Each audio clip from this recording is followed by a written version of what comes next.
Welcome to the Wired to Hunt podcast. This week on the show, I'm breaking down my 2025 Iowa rut hunt and detailing for you the decisions I made, the tactics I used, and the mindset I had that ultimately led to me having what I believe quite possibly might be my very best rut hunt ever.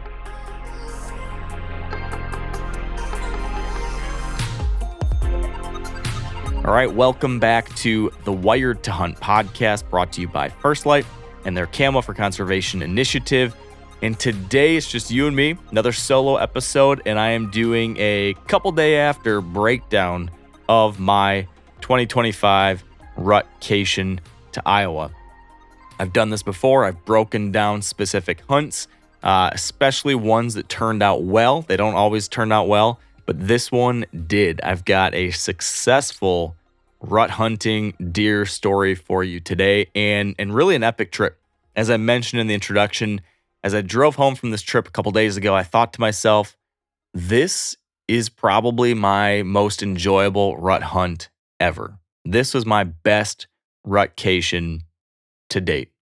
And so what I want to do today for you is explain to you exactly why that was. Explain to you exactly how this hunt came together, why it was so successful, and maybe more importantly, why it was so enjoyable. So I'm going to break down day by day where I sat, why I sat there, how these things set up, what were the tactics I used, what kinds of things did I see, what didn't I see, what worked, what didn't work, and everything else that went on around it. Because as I just alluded to a second ago, what was going on around this hunt maybe was just as important or possibly more important than what was actually going on in the tree. And I'll explain that to you more as we go along here. And, a lot of what made this trip so successful, what I think made this trip so special in many ways, can be attributed back to some lessons that I learned from the last time I hunted in Iowa. That was back in 2021. And some of you might remember I recorded a podcast the very day after that hunt ended, in which I did something very similar to what I'm doing here today. I just broke down the hunt, what happened day by day, what I did, what my decisions were, how it all went, and what I learned from it. And that was a raw podcast. That was a podcast that I was feeling it on that day after. It had been a rough hunt. Things ended poorly. A bunch of stuff happened throughout the week, but ultimately it didn't fill my tag. And that next day, I was driving to another trip. I recorded this podcast. And after that, I realized that there was something wrong with my hunting life. There was something missing, or something, I guess it's still hard to put words to it exactly, but my why maybe had gotten off course and I had lost the fun in my hunting.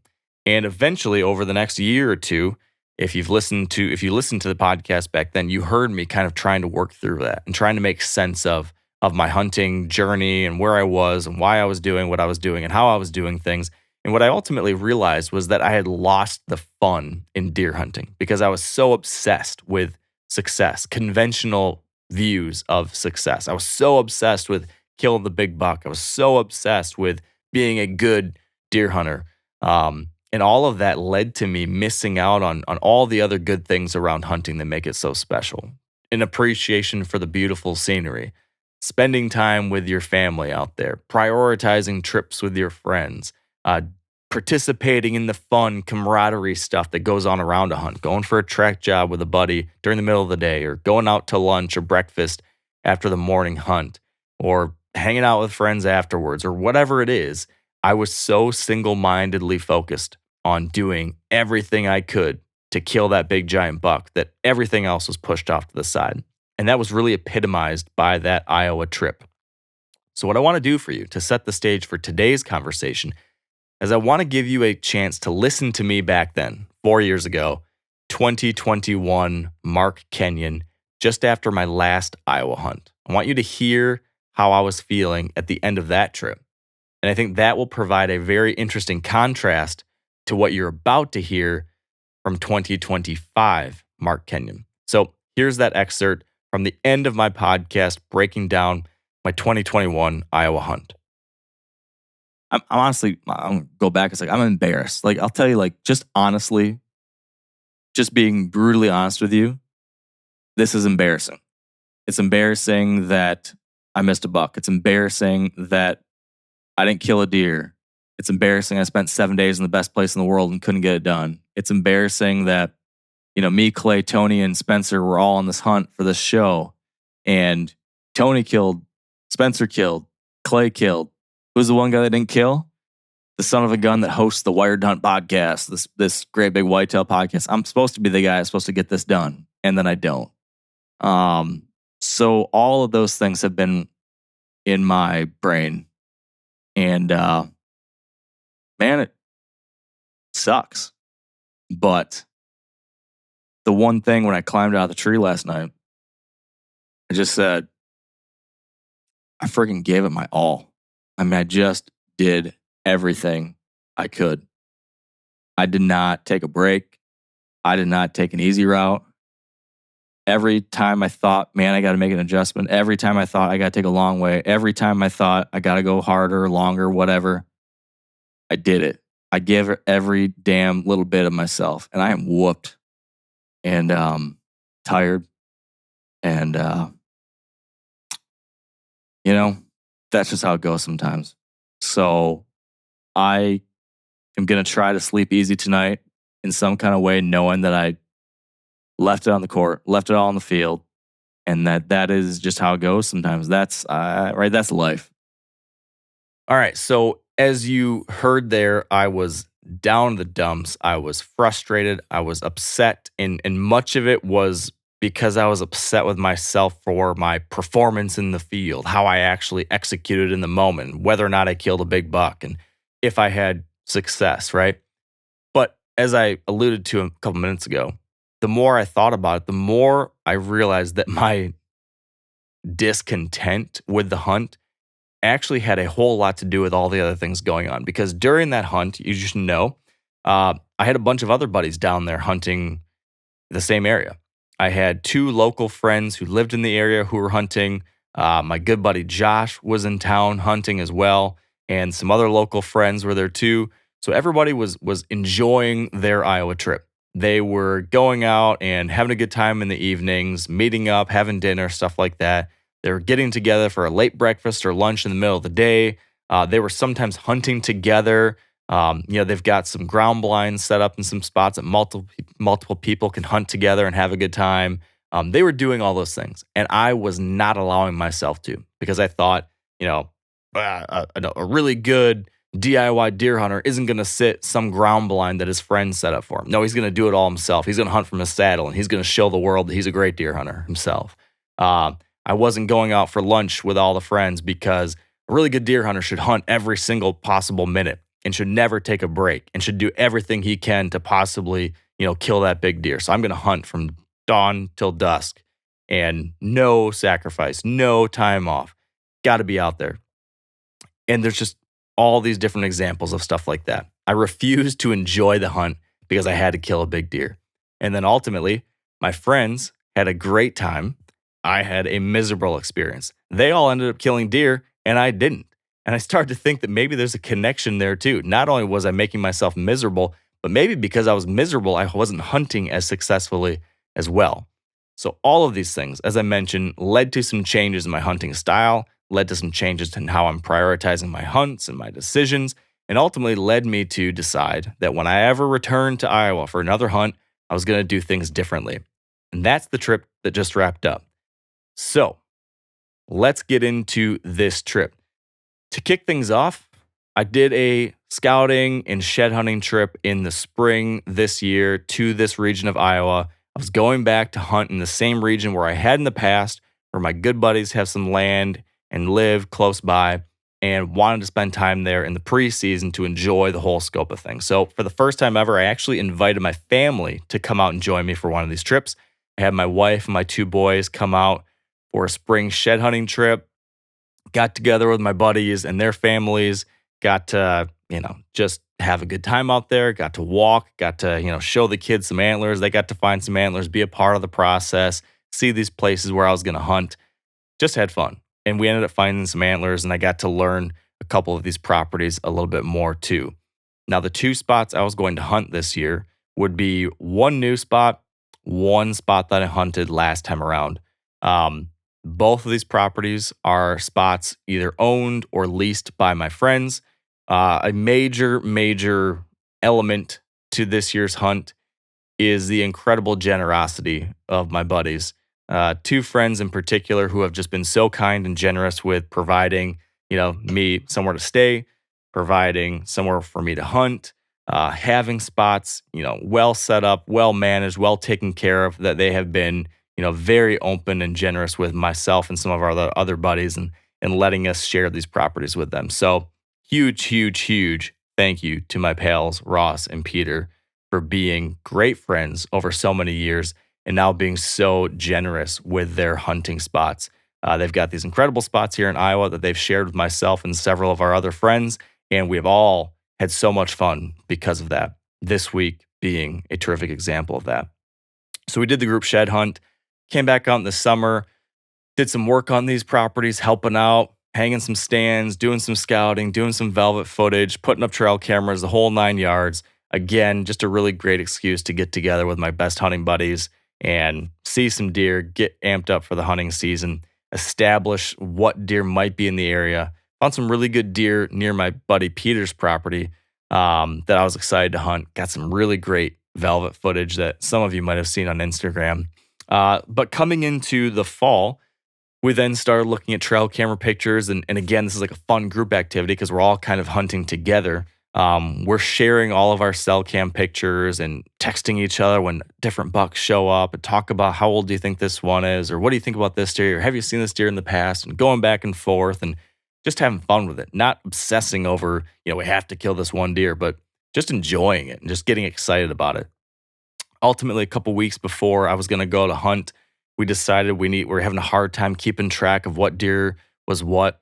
So I went and spent a couple hours one night finding each different individual buck on all of their properties and building like a Google image or like a Google folder for each one. This is my inner nerd coming out. So we basically had a folder that had pictures of each buck, so we could then say, okay, yeah, this buck is the one with the funky G4 that curls in, and here's 4 different pictures of him. And this way we kind of were able to make sense of each individual deer.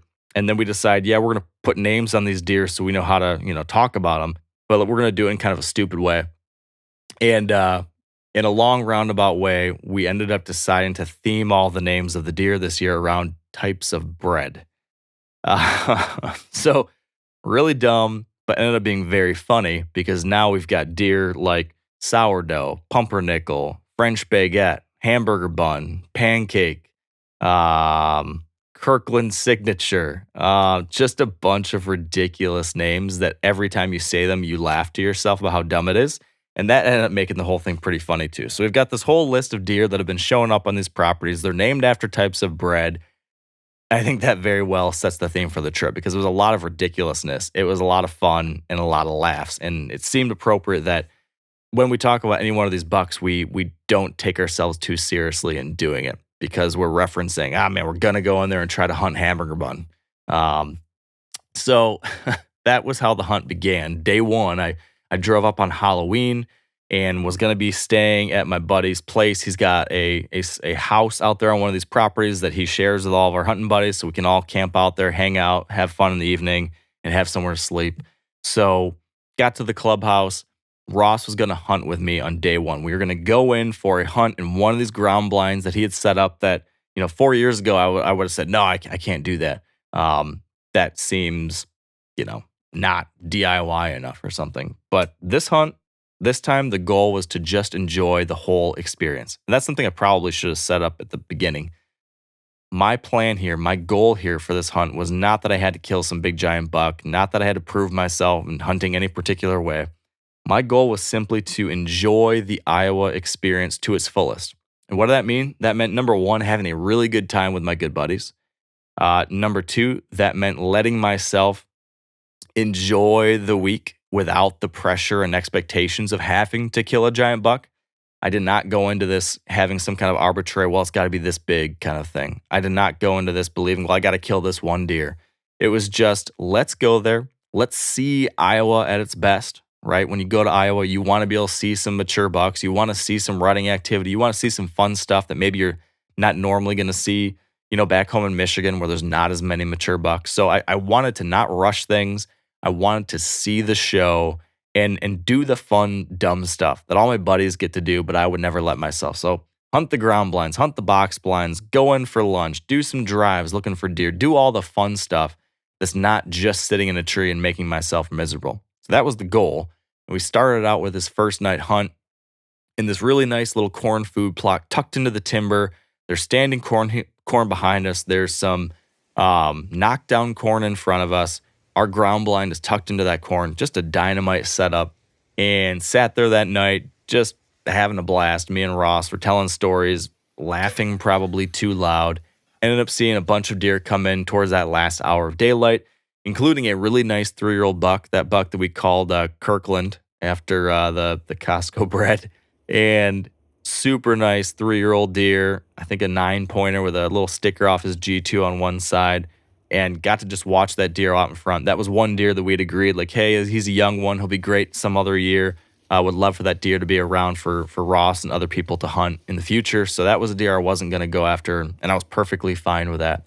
So got to watch Kirkland feeding around in front of us and kind of nose around some does. The setup here was the wind was in our face, blowing back into that standing corn. There's bedding to our west.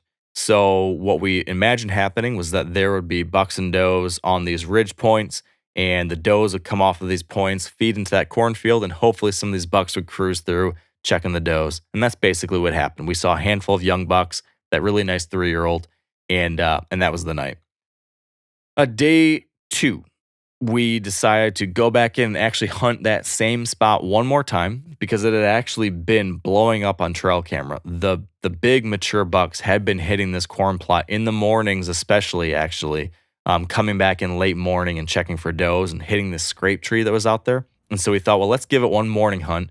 It's a small corn plot. The part that was actually knocked down was probably, a quarter acre maybe. So it's not like a destination food source. There were some big cornfields way to the north, quarter mile up there maybe. So in this particular location, it's usually a late morning thing because they're slowly transitioning back from those big fields. So the idea was, let's get in there early before those deer get back. Let's get set up in this ground blind. Hopefully the does trickle back in as they head to bed, and then you get those bucks doing the same. Because this is a secluded food plot. This is not like a wide open food source. This is a back in the cover little hidey hole spot. So we end up doing that and see a decent handful of deer and some young bucks again, but not the big guys. But just a very fun hunt. And this is something that came up over and over again on this trip, and something different than a lot of my hunts. Just because the priority on this trip, and for a lot of my friends when we do these group hunts out there, has been enjoying each other's company. Sometimes the priority isn't on everybody hunting in their own spot so that everybody can kill a big deer. Sometimes, like in this case, my buddy Ross was sacrificing one of his own hunts to instead sit with me just to enjoy it with me.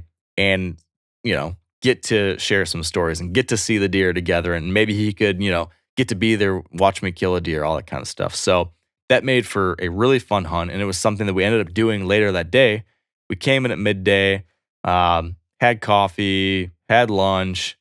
My friend, another friend from Michigan, Dustin, actually drove all the way out from Michigan. Speaking of sacrificing hunting time, he came out to camp even without an Iowa tag. He drove all the way from Michigan to come out and spend 3-4 days with us just to be there for the deer camp, just to be there to tag along for a few hunts and have some fun and see the show.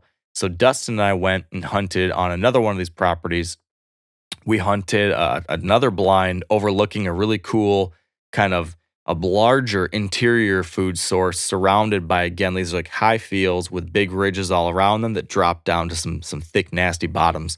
So the deer all bed around these outside points. The does come from those bottoms up into feed into the upper fields.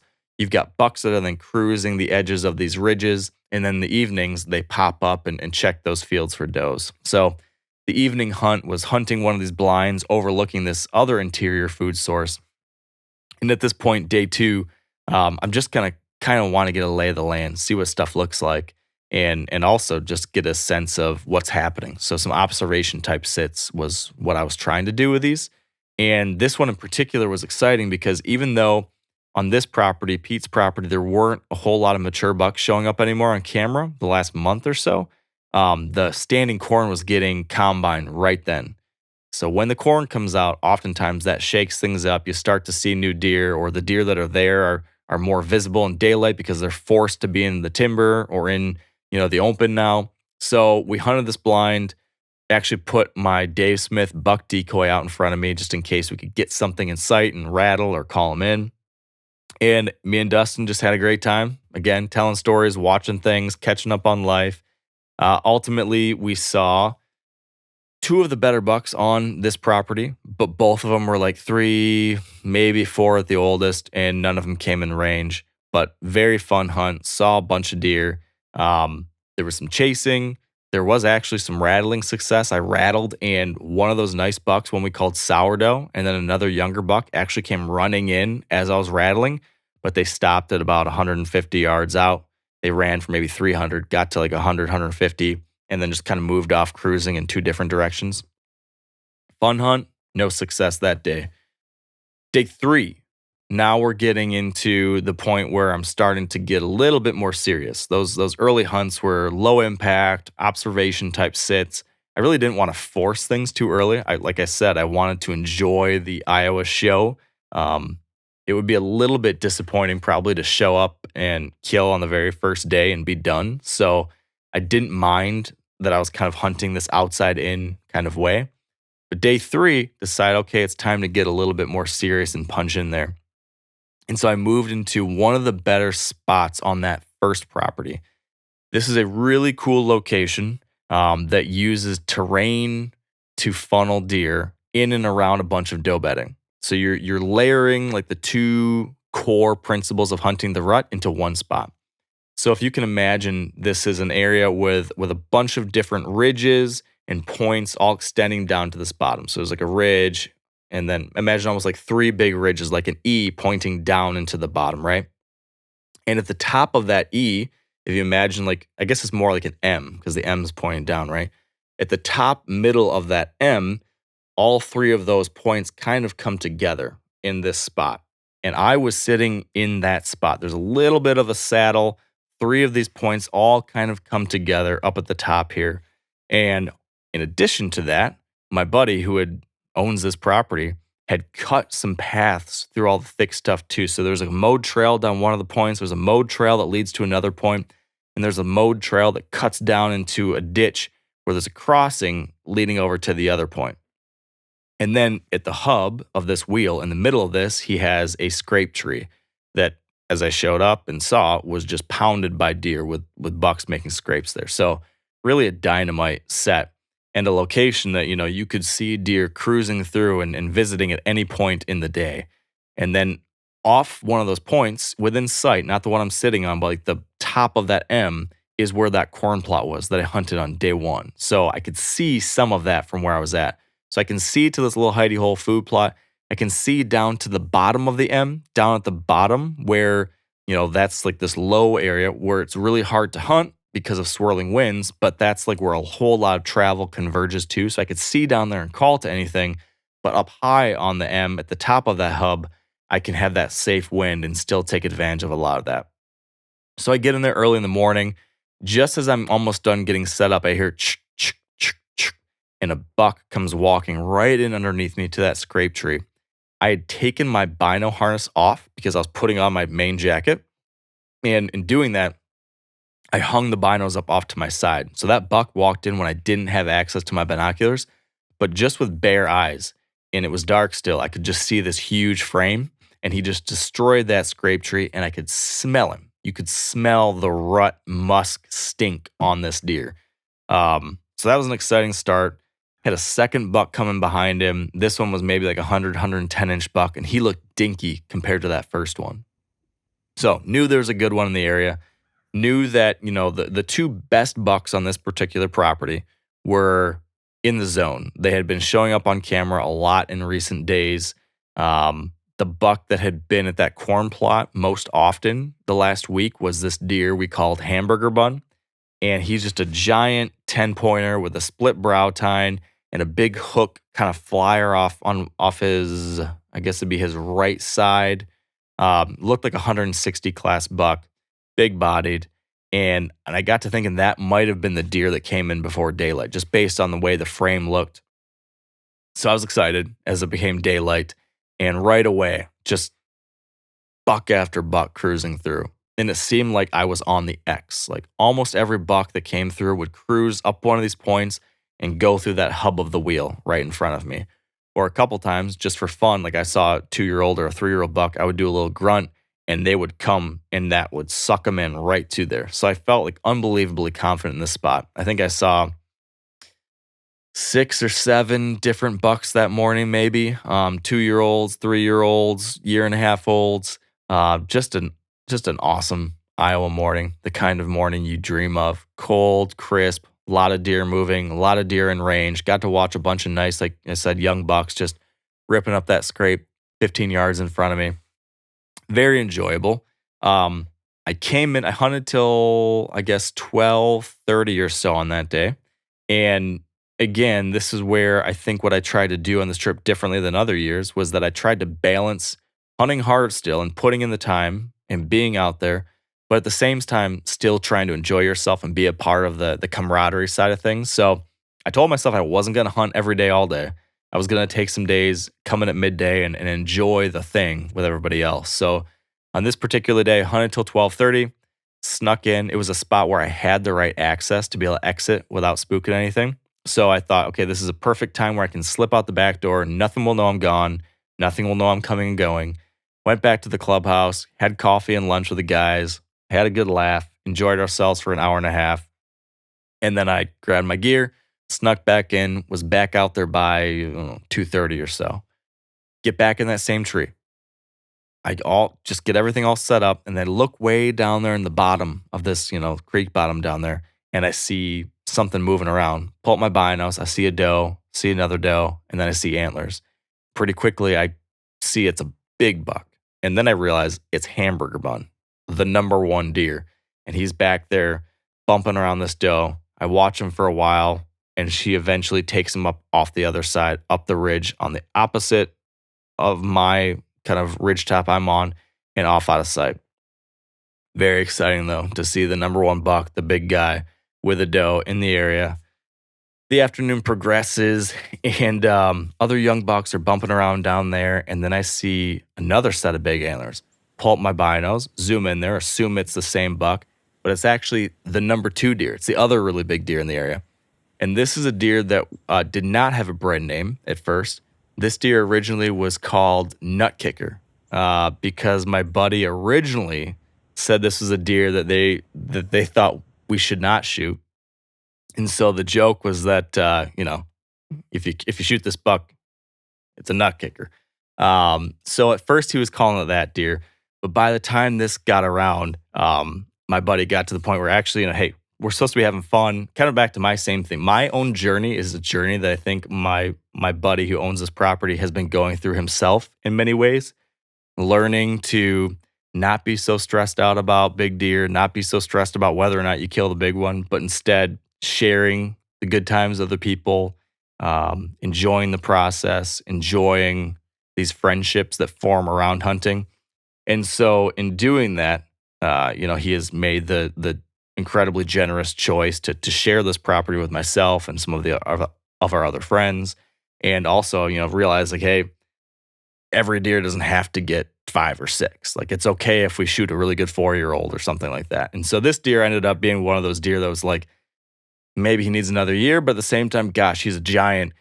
This would be an incredible deer for one of these guys to shoot. Go ahead, shoot him. So the name was changed to Nut Bread, sticking with our bread theme. Very ridiculous, I realize that.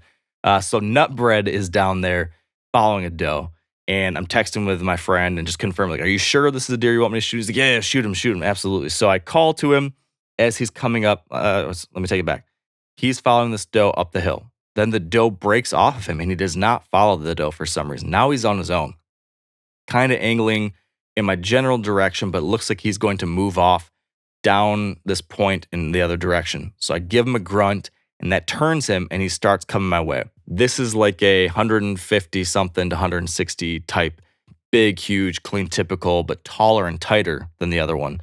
And this deer kind of follows the opposite ridge from me all the way up from like 250 yards away all the way to 70 yards. Gets to this point where this ditch crossing is that all these other bucks had dropped down and come up right to my hub. I watched probably 3 or 4 other bucks do this thing. They get to this very same point where Nutbred is, then they drop down the ditch and cross and end up at the scrape tree right in front of me. So I've got everything ready. I'm holding my bow. He's at 70 yards and walking down to that ditch crossing like he's going to just pop up right to me. And it's this mowed trail. Once you drop into the ditch, it's like a mowed path that like delivers deer right to you. It's a dynamite setup. But as he starts to drop, he hears something behind him, turns around, and there's a doe above him, and that spins him. He goes up there, chases the doe, and he's out of my life. But incredible evening, having seen both of those bucks, both the 2 biggest bucks in this property, both of them, incredible to see in person, and one of them came pretty darn close. So great day, great setup, this terrific terrain funnel that's also surrounded by doe bedding and doe feeding just within sight too. So kind of the dream rut scenario. So the next day I said, I'm going right back in there. It's day 4. I'm hunting this location again. And if it's good again, I probably should just stay the whole day. So I slip in there the next day. It's a slower start, but around 9:30 or so, I see what looks like a deer running straight down into the bottom ahead of me from the opposite side. So I just had a quick glimpse of what looked like a deer, maybe a buck, sprinting down into the bottom. I pull up my binos, can't see anything. So I say to myself, well, I was thinking about maybe doing some rattling in the late morning. This is as good a time as any. Let's rattle and see if whatever ran down there will come up my way. So I grab my antlers, turn around to rattle away from the direction of where I saw those deer because I don't want them to see the flash of the antlers. I'm rattling, and as I'm rattling, I look back over my shoulder down towards the bottom, and I see a deer running, like charging up at me out of the bottom. And it's a huge framed buck. And I realize it's Hamburger Bun. The number 1 deer is charging up out of the bottom. And so, in that moment, you kind of freak out, trying to hang up the antlers, trying to grab her bow, trying to get turned around. Just pure amazing whitetail chaos. He charges up from 300 yards down at the bottom, all the way up the opposite ridge, exactly on the same path that Nutbred took the day before. And he gets all the way to 70 yards, right to that same ditch crossing, and then stops and stares over at my ridge and just looks like a monster. And he's looking for the fight.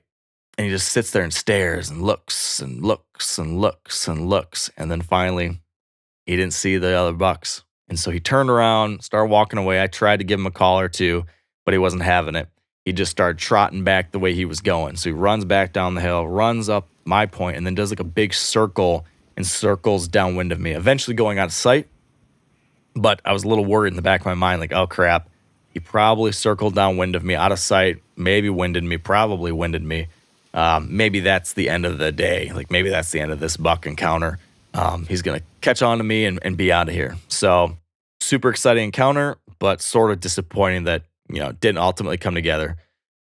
The good news though, is that we ended up getting a trail camera picture of him like 6 hours later in daylight on that property still. So I was like, all right, he's still around. He didn't spook. The game is still on. That night goes on. I do the all day sit, see some more deer, but no more big deer. That's day 4. Great encounter. Day 5, wind switch. Can't hunt this area that I've been hunting the first handful of days. Now we've got easterly winds. We've got to go to a brand new place. I'm going to still hunt the same property because we very quickly kind of found that this particular property where Hamburger Bun was where way more mature deer were hanging out. The other property where Sourdough or Pancake, where those deer were, there was, those deer were like 3-year-olds, and we really were not getting any of the older bucks that we had got on camera in the summer still around at all. My buddy Pete, who had been hunting there, had not been seeing anything mature, but on this other property, it seemed to be really lights out. So that's where we focused. So day 5, with this southeasterly wind, we had to relocate to a different side of the farm. And this was another really good setup. It's another one of those like ideal rut locations that's worth discussing, I think, in some detail here, because it's something that if you can replicate, like it will work. This is the kind of spot that absolutely will work. If you have bucks in the area that you want to get a crack at, this kind of setup is perfect. So if you can imagine, this property has like two big blocks of cover. You've got, imagine like one big bowl, like a big circle, and then another big like rectangle of cover underneath it. And separating these two is like a big CRP field that pushes in. So this big grassy field goes in between. So you've got this big bowl on top and you've got this big rectangle cover beneath it. And the CRP field pushes and separates the two right in the middle, except at the very end of it, that timber, there's a small like C of timber that connects the two. So imagine a big circle at the top, a C of timber that then the letter C that curves down and then connects to this big rectangle of cover at the end. So that creates a pinch point in the end. And that letter C of timber is created by this point, this topographic feature that has big bluffs. And so you've got this high point that then drops off to a low valley beneath it where a creek bottom is.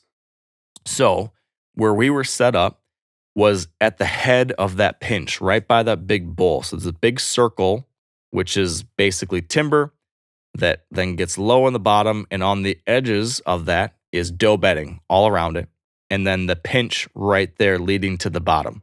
So we were sitting at that pinch next to all this dough bedding that connects to a bunch of dough bedding at the other side of the funnel, and then our wind blew off that bluff out over the creek bottom behind us. So the wind was perfect, nothing could smell us. We were in a funnel in between two bedding areas. And then we were also right next to a set of dough bedding areas and could see more dough bedding around us to call to. So it's got everything you could possibly ask for a rut sit. It ended up being a kind of slow morning, if I recall, that then led to kind of the affirming information we needed in the late morning. So very slow early, but then late morning we saw a handful of younger bucks and then a pile of does. I can't remember exactly how many, but maybe 9 or 10 different does, and 5 or 6 of them ended up bedding like right around us, within sight of us. And so what that told me was that, hey, maybe this doesn't work out right now this morning, but eventually a good deer has to come through here. Bucks will cruise through here because they are forced to, by this terrain and by this cover. This is the connecting point to get between these two big doe hotspots. And our wind is bulletproof. So if you spend enough time here, good things will happen. That's what I kept telling myself. We sat there till midday, did not see a mature buck, but saw the does that we needed. Some young bucks actually pushed out most of those does, so we didn't have to spook them getting out of there. We left midday, went and got lunch. One of the other guys in our camp had shot a buck, so we got to go check that out and have some good times, just helping with, hanging the deer up, weighing the deer, standing around, gawking at it, telling stories, all that kind of good stuff. So that was another fun thing that was going on. But it is day 5, so you got to make sure you're still taking advantage of your hunting time. So we ended up going to a new location for the evening because, again, the southeast wind was tough for the original best spots. So here's another situation where there is a ground blind that's set up next to a sanctuary of sorts that doesn't get hunted, that has tons of bucks historically. And it's a spot that my buddies have access to a neighboring property. It's just a field, but they've set up a ground blind on the edge of this. And then when you put a buck decoy out in that field, sometimes you can pull bucks off of the neighboring property out into your field and get a shot at. This is a spot that I had the opportunity to hunt last time, and I said no to it because, again, it wasn't like up to my hunt, my imagined hunt quality standards or whatever it was. So I didn't go. And instead, some of my other friends went and they had a grand old time. One of my buddies shot a great buck and had all sorts of fun. So this time around, I was like, dang, I'm going to hunt the blind. Who cares? It's a good time. And we, usually multiple people will go hunt and you just kind of shoot the bull the whole time. And it's a very fun place because you can see a lot of deer. And then you maybe get bucks out there in the field that come to your decoy. So you get to watch all that. So, dang it, I'm going to experience that finally this year. And so we did it. Got out there. 2 of my buddies sat with me. Again, this is not your typical hardcore DIY saddle hunter kind of setup. This is instead three goobers sitting in a box blind, laughing and telling stories for much of the day. But at the same time, we saw a bunch of deer, got to see some cool interactions with the decoy, and just had a really good time. Ultimately, we saw a couple like nice 3-year-olds, but nothing that we were going to shoot. Nothing came close enough that we wanted to shoot. And so that was the end of day 5. Day 6, new wind, north wind. I decided to go back to that first property where hamburger bun and nut bread were, and again, hunt terrain. But with a north wind, I couldn't hunt that hub of the M as I described it earlier. I had to instead go to the bottom ridge of the M where you could blow your wind off that ridge over another one of these big creek bottoms. Got down there. This is deep in the property. This is hard to get to. I had to get in there very early in the morning, and I was going to have to stay there all day. Very windy day. I don't know if you remember, this would have been like November 5th or 6th or somewhere in that ballpark. And it was like 20, 30 mile an hour winds. So I was blowing in that tree all day. It was kind of a tough, long sit. Didn't see a whole lot. Saw a young buck come in early, then a couple does, and then 2:45. I look over my right shoulder, the one place that my wind will get me in trouble. Like this spot's bulletproof, right in the edge of this bluff, blowing out over the back behind you. But the wind cuts just a little bit where some deer could travel on the edge of this bluff. And that, of course, is where this deer comes from. I see feet, I see legs approaching me through a pine tree. Pull up my binoculars and I can see big antlers. And this is one of the shooters, a deer we called Pumpernickel. And Pumpernickel stops at like 30 yards and is just like staring at me. And I drop a milkweed and see that the milkweed is going right to him. So I realize like I'm busted. He's smelling me right now.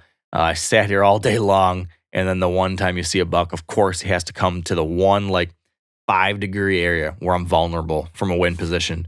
And he does. He wins me. He spins around. He doesn't like spook, but he does turn and just kind of like trots away. And that was the day. That was day 6. It was one maybe point in the trip where I was starting to feel like, this is not going my way, and we're running out of time. And was trying to stick to that positive message that I've been sharing with you here today. Like, just have fun with it, see what happens. But I will tell you that at this point, I was getting a little bit nervous. I guess a little background for you. I hunted Iowa in 2012 and killed a buck. But when I went and returned in 2015, I missed a giant, like a 165-inch buck, missed a buck in 2015. Then I came back in 2021 in the trip that I've been telling you about last time around, and I missed a giant 8-pointer on the last day of that hunt. So it's 2025 now. It has been 13 years since I've filled a tag in Iowa. And my buddies have been giving me a hard time about it. The joke has been that I'm the buckless non-resident. I'm the only I'm the only non-resident who can't kill a buck in Iowa, apparently. And so now it's day 6. Again, things don't go my way. And I'm starting to feel like I might be the buckless non-resident forever. So there's a lot of joking and laughing about that. And, I should point out that every one of these nights, everyone comes back to the clubhouse. And so there's like the group of us that are hunting, and then there's some other local friends in the area that all come to get together. And so just a lot of fun and camaraderie and giving each other a hard time and telling stories. So that's all going on while I'm also, slowly getting a little bit more nervous that, geez, is this going to be a whole bunch of close but not close enough hunts again? Which leads to day 7. And day 7, we have that southeast wind again. And so with the southeast wind, this is when we hunted that just picture perfect rut setup that blows your wind off over top of the creek at the C pinch point I was telling you guys about. That's the set that would work really well for the southeast wind. So this is a situation where we said, like, we have to just trust that even though we didn't see any good bucks last time, even though it seems like, the southern part of the farm is where we've seen everything, we got to trust that this place, if you spend enough time here, it's going to work out because it is a pinch point between 2 amazing doe bedding areas. You're right next to one of those amazing doe bedding areas, and your wind blows off into Never Never Land, so nothing's going to bust you. It is so good. When the wind's right, spend time there, good things will happen. That's what I kept telling myself over and over again. So now we had that southeast wind. My buddy Ross is going to hunt with me. He's going to take a day off from hunting and sit with me again because just seems like a good spot. Great time. Let's have some fun together. Let's get out there and sit in the tree. So we slip in there before daylight, get set up, and pretty quickly we're seeing deer. We see a really nice buck chasing a doe way off in the distance down on that bottom. There's crop fields way down there that you can see from afar. So we see that going on. Then we see some young bucks cruising around in the bowl, that big northerly bedding area I talked about. We can see some bucks cruising there. Then some does start moving in to bed around us. And it just feels like, any time now, something good's going to happen. And, I just remember like the sun is rising and the whole woods is like glowing and glittering. It's like blue skies, orange and yellow, kind of just rattling leaves all around you. The sun's kind of shimmering through. I think you guys know what I'm talking about. This is like that gorgeous early November mornings where you have the bluebird skies, the golden sun, the orange fall colors, the kind of like fog that's in the air just a little bit that kind of like makes everything just seem like ethereal, almost like a magical scene around you. That's what's going on. I look over my right shoulder. I see antlers coming towards our way through that pinch. Pull up my binos, realize that's a big buck. I tell Ross, I'm like, big buck coming, big buck coming. I hand him my phone so he can film. Then he says, it's him. And I realize, holy smokes, this is the buck. This is Hamburger Bun. This is the number one deer, the one that I've had 2 other encounters with. And he's coming right down the pipe. So I slowly get turned around. I grab my bow. He's heading right down this pinch that just delivers deer right in front of you if he follows this path and doesn't for some reason get turned around. He ends up walking right into like 20 yards, but there's branches in my way here. He stops at 20 and looks like right up at the tree. And I'm thinking, oh no, like we're done. But he just kind of looks up in the general area, doesn't see anything that he doesn't like. And I thank goodness for just having a lot of cover in that tree, I guess, because he doesn't see anything that totally bogers him. And he turns and just starts walking across now. He heads right to where me and Ross walked in. Again, there's this one branch that's running along the side of me. And along this one side, you just can't get a shot from the position I'm in. So I'm waiting for him to clear this branch. He gets to the spot where we walked in. So now he's at our ground scent. And I'm thinking like, oh no, he's going to hit our ground scent and this is going to spook him. And he hits it, sniff, sniff, sniff. And here I thank goodness that I used, I put nose jammer on my boots. Not trying to do a product plug here, but I do really think this thing helps. Smells that, but doesn't freak out, but then turns and starts walking straight away. And now I'm thinking like, oh geez, that's it. He's just going to walk the other direction. But he instead just took like 1 step away from us or 2 steps away from us and then stopped and then turned back. So now my shot opens up. He's brought slightly quartering away now. He takes a step past that branch that's blocking me. I'm able to draw back. I just remember thinking to myself, like, take your time, take your time. I remember like centering my sight picture in the peep sight and then putting that pin right behind the shoulder, pulling back, and double lunged him. Perfect shot. He goes running off. I watch him go down. The celebration ensues. And what made it so great, I think, was that my buddy was in the tree with me. We got to just relive this story and high five and just celebrate the craziness of it all. It seems like in so many of these rut hunts, so many trips in general, at a certain point, it starts to feel impossible. It starts to feel like, oh my gosh, this will never come together. You have close encounters, or maybe you never see anything, or maybe it seems that they're always just out of range, or something always goes wrong, or you're not seeing a good buck, or whatever it might be. On so many of these trips, you get to a point where it seems like it's never going to happen. Like it never could happen. This is such a hard thing to pull off. How could this ever work? But if you stick it out and keep doing the right things enough and keep it fun, often, not always, but often, eventually something flips. And all of a sudden, in a matter of seconds, it's all changed. And it finally does all fall into place. That's what happened this time. Kill Hamburger Bun. We get to walk up on him. He's an absolutely gorgeous, big ol' Iowa buck. He had broke off that hook, unfortunately. Wish it would have been just like a really unique, cool buck. But 160 class, slammer, Iowa whitetail, a deer that is one of my biggest bucks ever. But without a doubt, was a part of my most fun hunt ever because, when I look at this hunt, there was a handful of things that stand out that made this trip so special. And much of it was not related to the fact that I killed a big giant buck. That was a really nice side effect. I'm very glad that happened.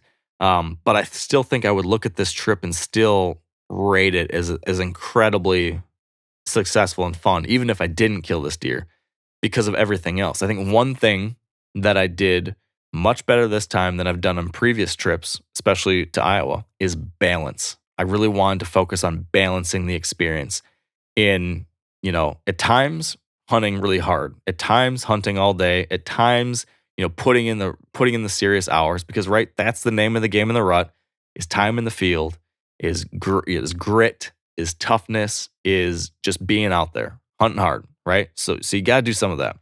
But at the same time, I also want to not make the same mistakes that I had in the past, which was hunting so much that you don't let yourself enjoy the rest of the experience.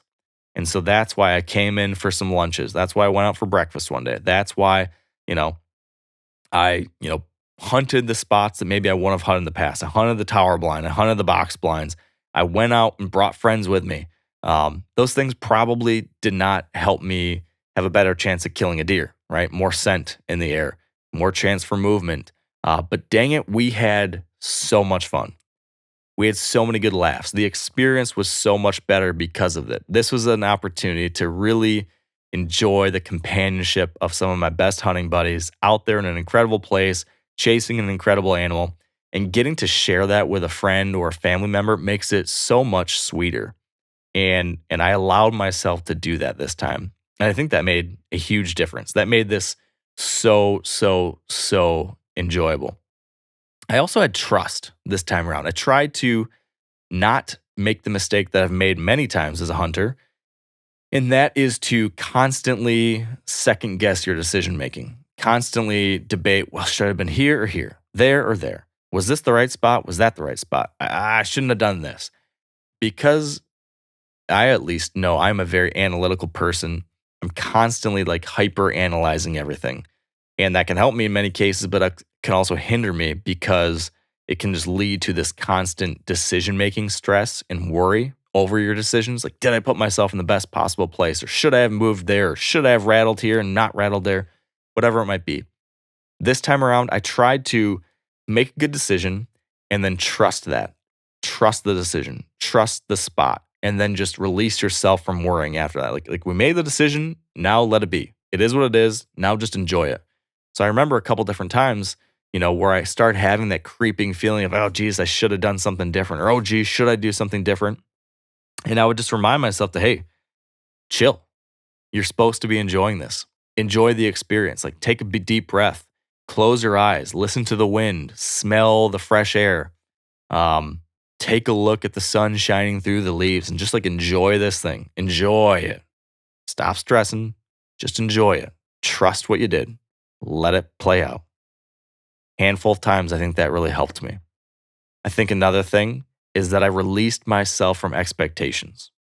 As I described on past trips, when you go to Iowa or one of these other big buck states, you sometimes go into it thinking, well, it's Iowa or it's Ohio or it's Kansas. You got to shoot a giant. You see everybody shooting these big giant bucks on these Midwestern states. And so you start to think that that's what you have to do too.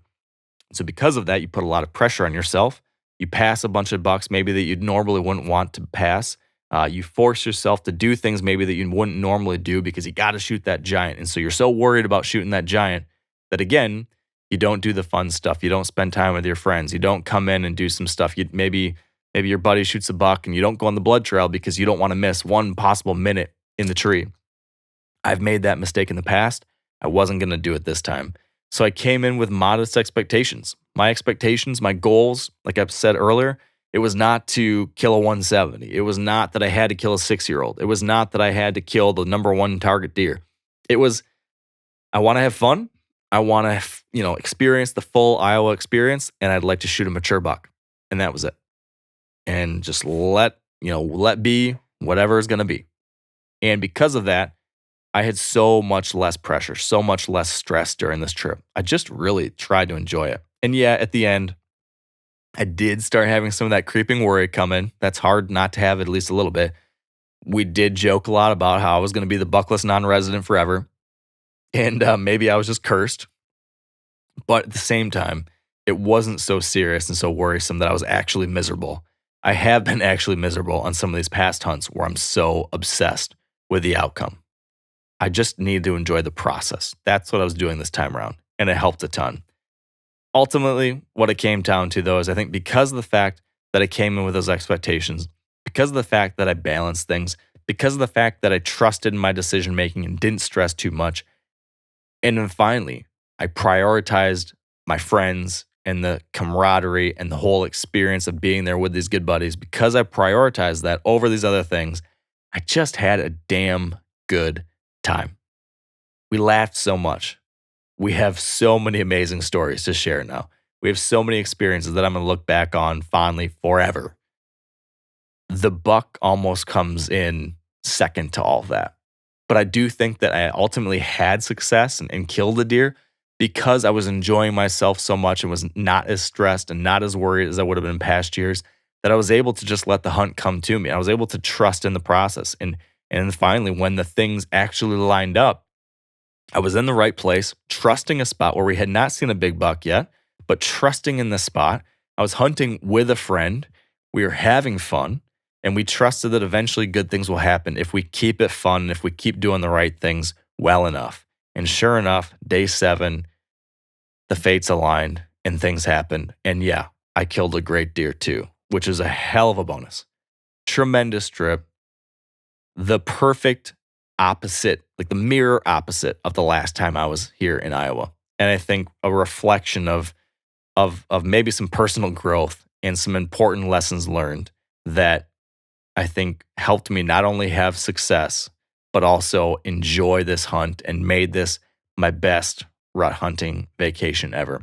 So that's how I killed this 2025 Iowa whitetail. That's how I had a terrific trip. I hope there's something in there that you can relate to and that you can learn from. I think that on the tactical side, key things here would be trusting those pillars of the rut, not overcomplicating things, trusting in funnels and pinch points and travel corridors, trusting in doe bedding areas, and putting in the time in those places. Don't let all the other stuff cloud or muddy your vision and your plans. If you're hunting that kind of spot with safe wind and you put in the time in a place where there are the kinds of deer you want to shoot, that's all you got to do. And then finally, make sure you're enjoying the process along the way. And I know that's what I talked about a lot here, but I think that has just been so, so important to this whole thing. You do that, all the rest falls into place. So I appreciate you joining me. Thank you for being here. Thank you for following my journey over all of these years as I've had my ups and my downs and my highs and my lows and my 2021 type hunts and my 2025 type hunts. I hope all of it has been helpful to you as you go through your own journey, and I appreciate you being here, a part of it all. So best of luck on your upcoming hunts, and until next time, stay wired to hunt.